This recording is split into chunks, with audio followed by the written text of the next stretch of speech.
Hello, everybody. Welcome along to the 30-minute preview. I honestly don't know how I come up with these names. I'm just an absolute genius.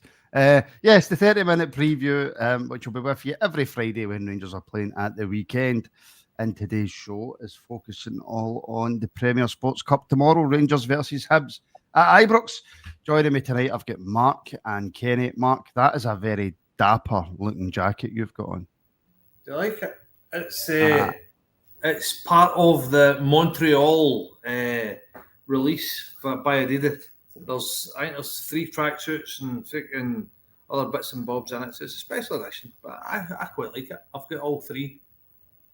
Of course you do. Of course you do. And Kenny, that is an extremely lovely looking white T-shirt you've got on. It turns out that the advert for Daz is absolutely true. It does. It looks absolutely brand spanking new, that I'm trying to deflect away from my alcohol problem. What is it they were saying about that light? Oh, anyway, look, just before we get into the game tomorrow, let's have a very, very quick chat. Because no doubt we'll be speaking about it over the weekend. The Rangers Fan Advisory Board's meetings with Patrick Stewart and Kevin Thelwell. I don't know if I'm just not smart enough to understand what's in it, Kenny, but that was a few minutes of my life that I won't get back reading the notes for that. You and me both, mate. As I said just before we came on air, I had a right wallop through it, and it was a game of tennis between the fans and Thorwell on that one. He wasn't really wanting to commit to it, and he thought it was really wrong. He would admit about things and then he would deflect it. You never really get a true story of him. He admitted that the results had not exceeded the targets, what they'd set had not exceeded expectations. And I thought, wow, that's a very nice, polite statement of saying you've just hit us with the worst result in our league, in nearly our history. And you've got a manager still sitting there.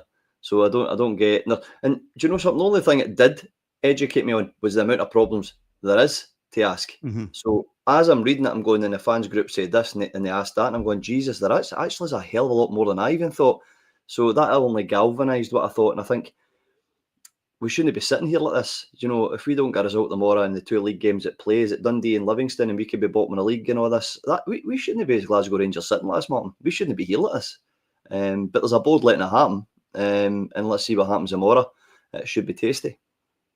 Well, again, just quickly taking for the notes, Mark. One of the things that they spoke about was the reason why Russell Martin is still in a job is obviously because they still back him. But there's been that much upheaval at Rangers over the last few years that it's not necessarily the right thing to do by continuously sacking managers. And if that's the only reason that somebody's still in a job, then what's going on, Mark?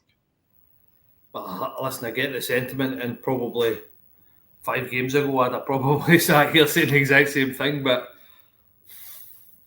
I'm sick of the sight of Russell Martin. I'm sick of the sight of, to be fair, I'm sick of the sight of Rangers and everything to do with Rangers at the minute as it stands. It's just a hard work. And I thought over the last few years it's been difficult, but it's got rock bottom.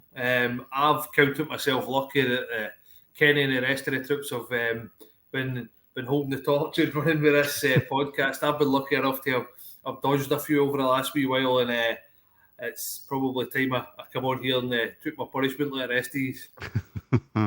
Aye, it's not great, mate. It's not great. Right, let's look ahead to tomorrow then, right? Again, Mark, do you go into the game tomorrow with any sort of encouragement? Any sort of... Are you looking forward to it? Do you think... Is there any Rangers supporters going in tomorrow with any sort of... I can't... The word has gone from my vocabulary because Rangers have been so crap. No, I think it's us as Rangers expectation. fans. Expectation. I think us as Rangers fans, it's kind of sapped the life, soul out of all of us, this team. And it's sad because literally, what, 5 games in, 6 games in, it's just hard going. It really is hard going. Enthusiasm's gone. I think probably everybody's the same. I think that people are actively looking to try and get shorter tickets rather than actively looking to try and get tickets. So that tells you pretty much everything you need to know. I think that we do like a wee cooking on a rig, and every Saturday just to keep things interesting. And I actually took Rangers for a draw last week, and that was because I thought they were going to get beat. So that's kind of where I am. I mean, it broke my heart to take them as a defeat. So the best I was getting, I was willing to bust my cooking just to say draw. I think that I think enthusiasm, I think expectations out the window. I think fans' feelings are rock bottom at the minute. I think. I mean, let's call it a spade a spade. Something needs to give here. Hopefully, probably every single one of us are all thinking the same way. Hopefully, something gives tomorrow. I can't see us winning this game, and hopefully, that's the straw that breaks the camel's back. From the noises that you're hearing, that's not going to be the case, which terrifies the absolute life out of me. If you look at the fact that we possibly could be going into next week's game, bottom of the league against Livingston, is I don't think I've ever in my lifetime ever seen Rangers sitting at the bottom of the league. I don't think I've ever in my lifetime ever had that done. I'm 48, so thanks very much. You don't. No, you really don't, Mark. You really don't. I thought you were a wee bit older than that. I mean, look, in terms of expectations and all that, Kenny, and I do agree with Mark. Listening to Patrick Stewart and Kevin Thelwell, and I hope I'm wrong, but if we do not get a positive result tomorrow, then he probably stays in place because they're continuing this let's just see what happens sort of attitude. And that scares me probably more than us losing tomorrow, to be honest with you. It's a reoccurring sentence for you, isn't it? And including myself, that they just keep coming out with the same thing. When do we give the guy the benefit of the doubt until? So do we do that when we're out every cup? And so where do they see the end game? Because it shouldn't take the Americans to fly in for the 2 idiots to know that this isn't the right fit. It's all very well saying that, that's all, we're putting managers out too early. We've done it over the past. It's not the management. No, I'm sorry. We've made mistakes that way. And there are certain managers that shouldn't have went as early as they did. And some of them were under their own board and all that. So there's a lot of relevance with different points. So you can't just go back and blame their so-called theory on that. Hibs are losing goals as much as they're scoring, but we don't know how to score goals. So it's going to be some game. I'll tell you that right now, because I think it's like 7 against 8-4 or something like that they've got. So they're leaking as much as they're scoring. But the problem for Rangers is we don't know where the net is. So it's going to be a very interesting game to see and watch. My worry is that's a cup game. I would prefer if we had a bit of a change and tried to make sure we stay in the cups instead of this. I think watching Rangers, they've no identity in my eyes. You're so worried every time they pick up the ball.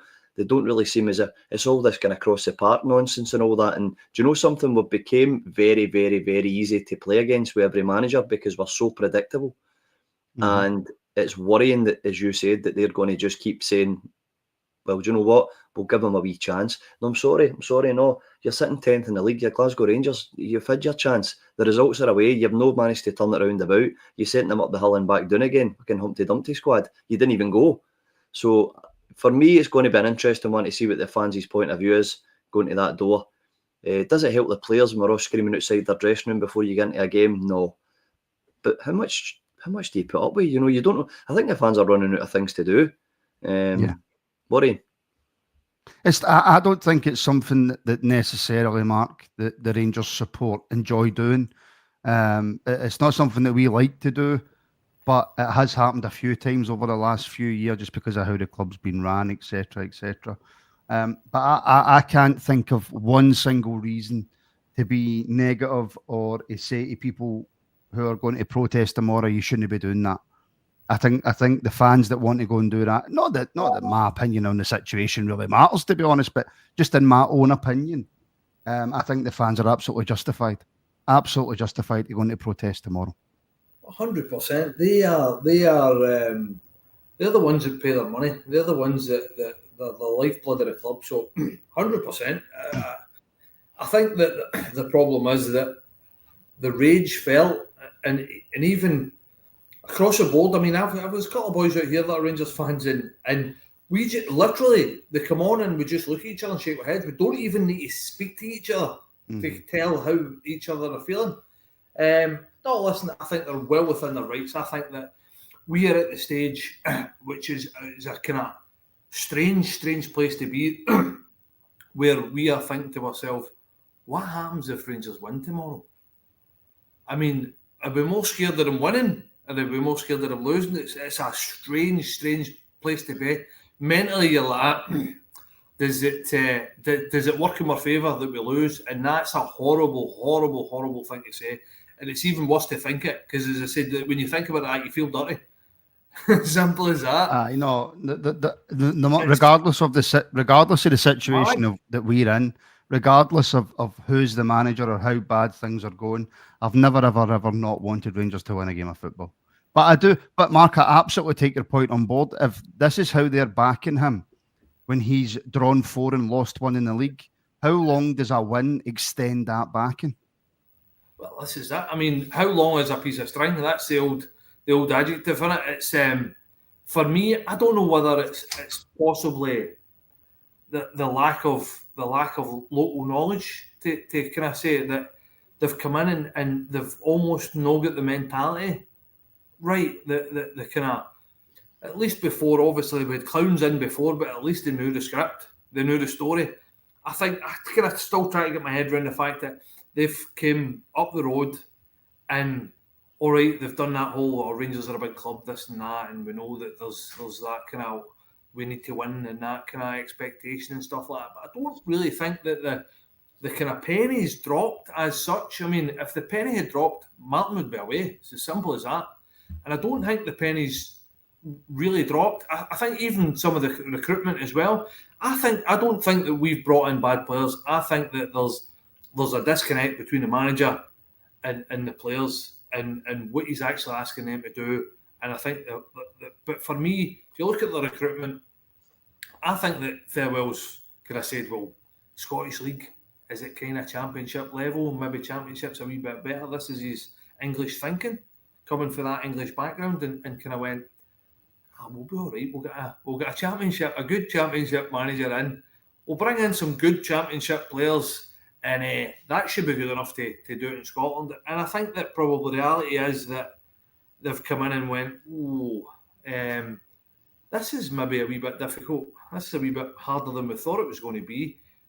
But let's back Martin and see where it goes. And I think that the problem is that's 3 games ago was not acceptable. Do you know what I mean? And I think that the penny's no dropped yet. And I think that if they don't hurry up and get their finger out, I think that, well, the fans are obviously starting to turn on the hierarchy as well, aren't they? So, I mean, can you imagine another 3 games of this? I mean, literally, there'll be like little torches and pickaxes and all sorts. They'll be trying to kill people. It'd be madness. I can't get my head around why they've not acted now or before now. It's just, and the fact that they're backing him. Surely they cannot back him. If we lose tomorrow, fail to win, I think that surely that. I think if we don't win tomorrow, I think Kavanagh or Marath is going to have to take it out of Stuart and Farewell's hands. Definitely, because Stuart and Farewell have got absolutely no thought about sacking Martin whatsoever. Which again to me just goes to show how much they don't know our club. That's what that goes to show me. Kenny, just in terms of Hibs, quickly, because it is a Rangers Hibs preview, I suppose. Done okay in the sort of European qualifiers, although they Hibs that eventually. In terms of the league, 1-1 drew 3. So they're sitting third in the table, but when you actually look at the table, there's no much difference between third and 12th, right? In terms of points, Celtic and Hearts are miles ahead. So it's not been, I mean, a much better start than us, but it's not been a great start to the season for Hibs. Nah, it putting them with the number 3 next to their name on the league paints a completely different picture of what and how they've got there. It's because other results have been a wee bit scrappy as well. They've got good wingers. They're quite fast. If we don't come up with a plan B, there is a very shaky game there. But do you know something? I always get into a Rangers game hoping they're going to do something. I'm really, really disappointed in the fact that I'm not so sure we get into tomorrow, and that's really worrying me, because we haven't got a plan B, and I don't think the manager knows what a plan B is when he plays players out of position the many times he's doing it. I think that Hibs will clock onto that, and that's where we're getting punished with draws or defeats and stuff. So Hibs have got decent players in certain positions, but you're right, Martin, it's painting over the cracks with them sitting third, because they're stuttering to third. And as you say, look at the points difference between where they are in 12th and things like that. So it's not great. So we've got a chance, but tomorrow's going to be very interesting, put it that way. I'll be there with my boy, and we'll see what we see. Interesting is the right word, Mark, because sitting here the night before, I mean, we could win 4 or 5-0 tomorrow. This Rangers team could do that, Mark. That is something that could happen. We could draw and take it to extra time and penalties, or we could get beat. We could get hammered. But we're not going into this game, Mark, with a kind of real picture or a clear idea about what this Rangers team's going to do, because the only evidence that we've got going into this game tomorrow is that he's going to continue to play this system that he's playing, where it's just slow pass. And then as soon as we get up front, as soon as we move the ball forward, all Hibs need to do is one ball over the top and Martin Boyle's on it. That's pretty much, if I was guessing what was going to happen, that's what I would say is going to happen tomorrow.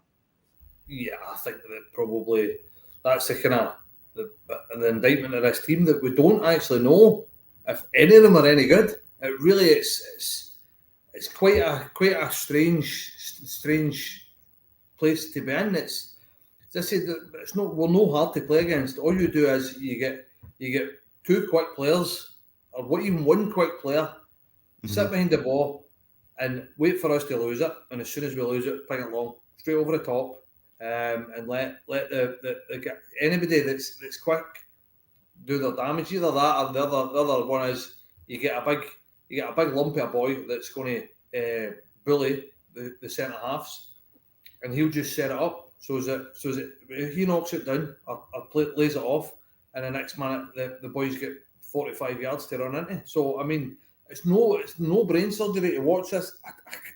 But what annoys me is the fact that if we can see it, and everybody in the stand can see it, why can Russell Martin not see this? Why can the board not see this? I can't. Because I think Russell Martin, Mark, is just going to magically think that this is going to start working. No, and I get that. And listen, you're probably right. There's every opportunity or every eventuality that we might go and win 4-0 tomorrow, and that's the baffling thing about it. For me personally, best case scenario is we win 4-0 or whatever tomorrow, and this is a catalyst and we kick on for air. But I can't see anything. There's no evidence for that anywhere that's ever going to happen. There's not a clue or an inkling of any sort of a coherent footballing or set up or anything. I can't see anything. And as I said, I think that us as fans we're just scunnered with the whole thing, to be perfectly honest. It's just we really are scunnered, totally scunnered. And people that talk about Rangers for a living, believe me, are completely scunnered. Yeah, absolutely. Martin Boyle, and I think his first name's, is it Kieran Bibby? The boy Bibby for Hibs, Kenny. Mark mentioned it there, a big strong boy up front to bully the central defenders. So that's exactly what Bibby will do. And Martin Boyle always terrorises us when we play him. I don't know how we never find him. And we're not playing well, Kenny. So if they two are on it tomorrow, I mean, it's going to be a tough game. He's a pest. I've said that quite a few times in the podcast, haven't I? That's the boy who should have been in our right wing for a couple of years now. Knows the league, that terrorises everybody he plays against, and we've not got the capabilities at the back. It's shown that, because how many times and how many years now are we saying, oh, we're needing to get a bit of cohesion and a balanced centre back pairing, and we're still here trying to find out what's the right and the wrong. Now we can't be doing that. And if you know, understood his comments when he was on his presser, right, and he was saying about how much stress he's under, and you know, God bless his wee lass, he was in hospital, right, that's fine, okay, we've all got family, we know that. I just feel that, listen, nobody's going to be unsympathetic to you as a person. We don't run about with you. We're not calling you a CUNT. Personally, we're no interested. We're just seeing the results, and we're seeing you can't fix it.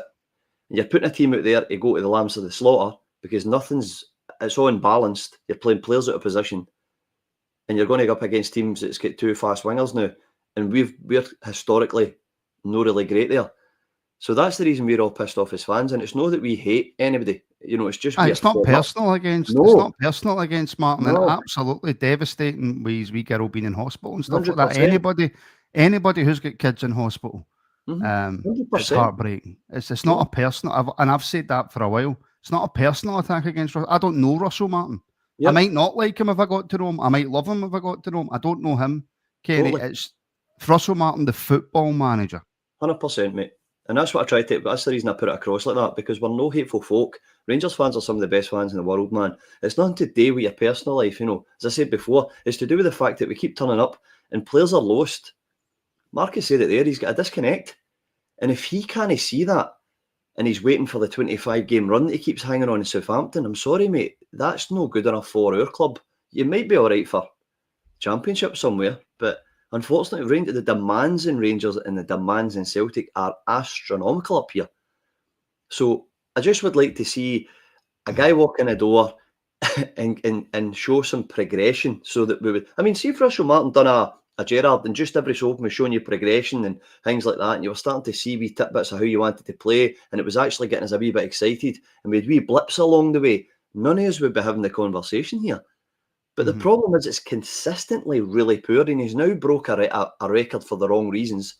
And will he continue to break records? And then you're looking past him and you're going to the board and you're saying, what the hell are you doing? Because there's a lot of money. I mean, think of the world we're in now with the gas bills and the energy hikes and all the money, and people are still chilling at £100 a go. People with season tickets, my Jersey accounts, buying strips, buying tops.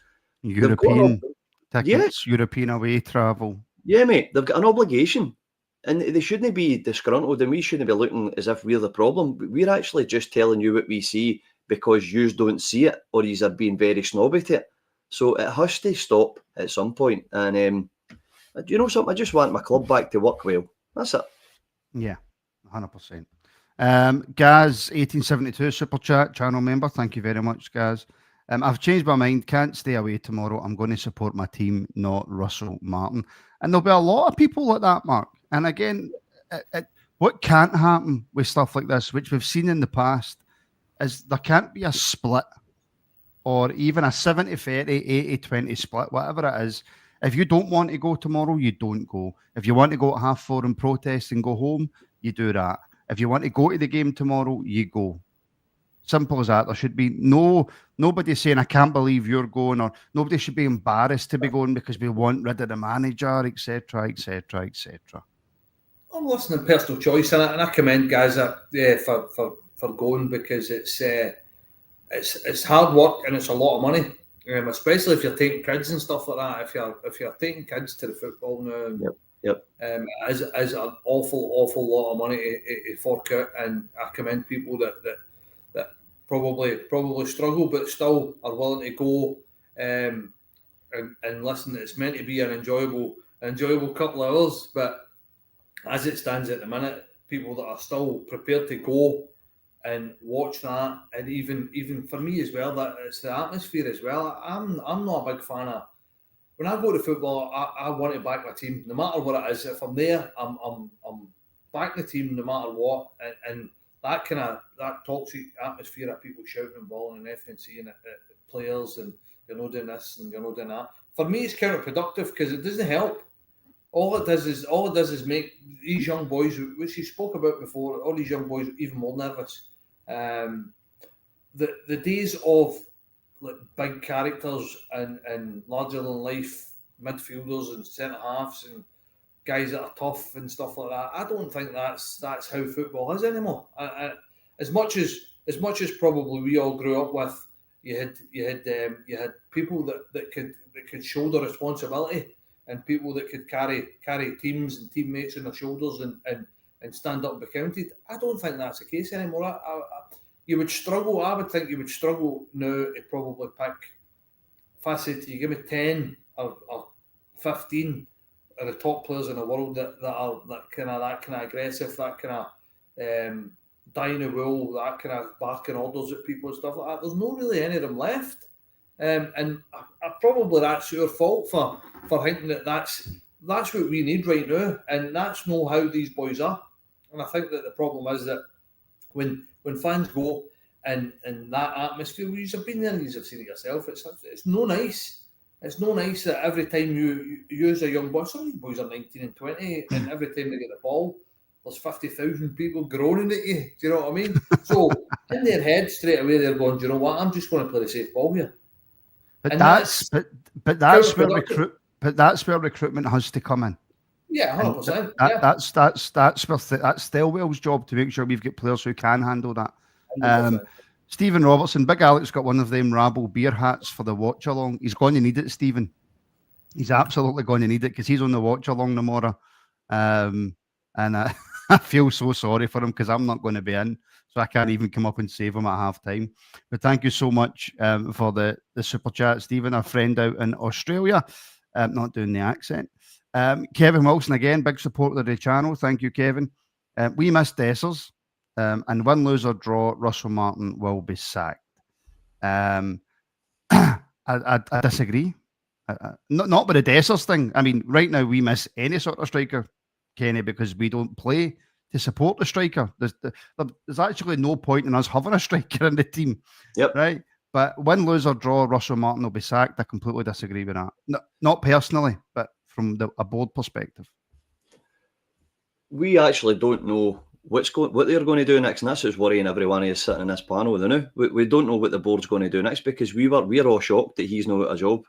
You can blame anything else with Russell Martin, but see when you're starting to watch him on substitutions, formation, playing players out of position, knocking out 4-5 draws and our defeat and all this, we're actually flabbergasted all as Rangers fans. I'm confident talking for you that we're all like, what the hell's going on? So that's why you're saying you disagree, because probably we even get beat and they're still questioning, and is he the right man? This is a 3-year process. I'm sorry, this isn't the club for that. This is not the league for that. And our league's very, very simple, by the way. If you buy the right players and put them in the right positions and you've got the right tactical manager with the right formations and you feed your strikers. It's, who was it? Nigel Clough. Was Nigel Clough? That was a dab on it. He said, Brian Clough, sorry. He said, football's a simple game played by idiots. Right? And what he meant, it wasn't being individually like arsey with folk. He was just saying it's so simple. He tell the keeper, keep it out the net. That's your job. I don't care what you do. What's the defender's job? He says, well, put it away as far as you can for that net. What's the winger's job? Make sure your heels are on the chalk line and get by your man and get a cross in. What's the striker's job? Put the ball in the net. That's how we used to talk to him. I was reading the book about it. I couldn't believe it. And he says, do you know what? It's simple stuff if you put it the simple way, but you've still got to have the manager to make it applicable. And unfortunately, we've not got the manager that can make it applicable. Just my opinion. But I think the job's too big for them, Martin. I think the job's too big for him. That is. It is too big for him. It absolutely is. Victor Donald, the whiskey drinker, has been a member for, I think it's well over a year now, and he's obviously been a big supporter of the Rabble as well. Good evening, my people. Wishing Russell Martin and the team every bit of support for tomorrow. Donald's one of those guys that it takes Donald a lot to break on a manager. So he will be, if Donald goes on Russell Martin, then there's no other supporters backing him. Absolutely no other supporters. Mel, welcome back to as a Rabble CEO member. Thank you very, very much. And excuse me, do you know what I had? Flatbread, pesto, pepper, 40 grams of low-fat cheese, and some beans. So that's what I had. Are you doing that podcast in the toilet? Because you're going to need to. No, I'm only allowed so many sins a day. Kevin Wilson back in again. Another super chat. Thank you very much, Kevin. Martin Boyle will destroy our defence. But we mentioned that earlier, didn't we? That absolutely Martin Boyle has every opportunity to destroy our defence. So it will be interesting to see if Cornelius starts, or is he going to put him at left back and bring in Giga and Suter? Who knows? We'll find that we'll find that out tomorrow. But Kevin, thank you very, very much for the super chat. So just finally, I know we're a little bit over the half an hour, but final point to both of these. Nico Raskin, Mark, is back in the squad for tomorrow, back available for selection. Surely he's got to be straight in for the start. 100%, yeah. Starts as a 6 as far as I'm concerned. Yeah. He's, for me, he sets a tone. For me, he starts the press. He plays, he sets the example to everybody else. That kind of intensity and that desire. So for me, he should set that and bring everybody else with him.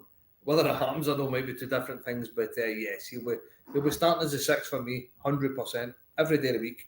Twice on a Sunday. He's got to, Kenny, although not knowing Russell Martin, because he's not been manager for that long, but knowing Russell Martin, he'll probably start him on the bench. No, you're in goals or something. But the thing for me is I remember hearing Danny Murphy talking about it when he was talking about asking an international game, and he says he's one of the best turning over ball a player he's seen. Right? And he's talking about that, and I'm listening to that as a Rangers fan now, who's going, if you're arguing with him, go and give him a cup of tea, man. Some Belgian chocolate, sit there, shake hands, a wee reach round. You know what I mean? Kumbaya. Reach round? Aye, kumbaya. Sit there, be a cuddle, and get him in the bloody team. You know what I mean? And just go on with it. But aye, he's got to start. He's got to, as you say, Mark, he's got to number 6 in there, bulldog, player awful higher if you got to rotate him with Dio, whoever it is. But he's got to be in a number 6 for me. I agree with you, Marcus. I agree with most of that, Kenny. There's just one comment there I completely disagree with. I don't think Nico Raskin needs that, to be brutally honest with you. But he absolutely 100% does need to start.